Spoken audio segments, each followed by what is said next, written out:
I teach more about following the law of Yah, the law of our Creator, than anything else, by far.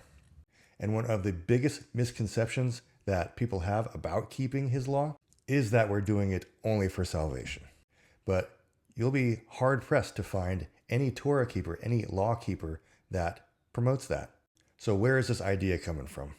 The Messiah actually has a parable about it and what really matters. Here it is, Luke 18. And he spoke this parable to some who trusted in themselves that they were righteous and despised others.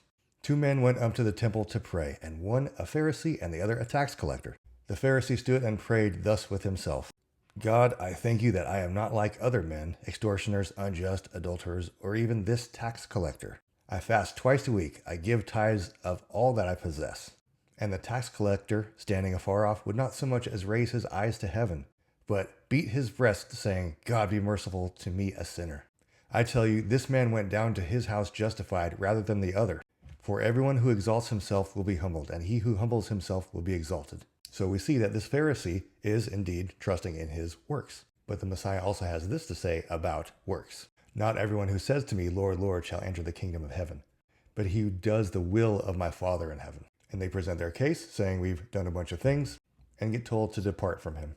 And Paul has this to say: Therefore, by the deeds of the law, no flesh will be justified in his sight, for by the law is the knowledge of sin.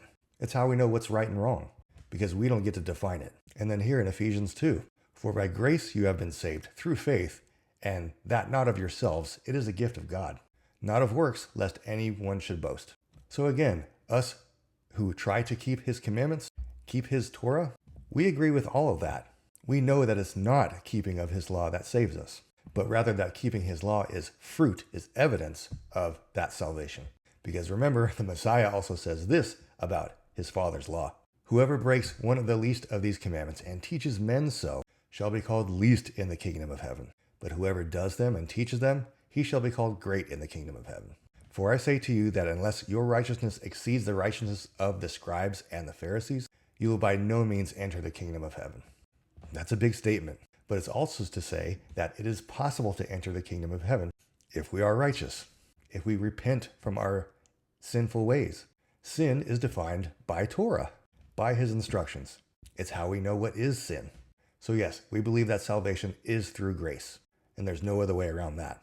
But we also believe that following his commandments is important, because it is evidence, it is fruit of that salvation.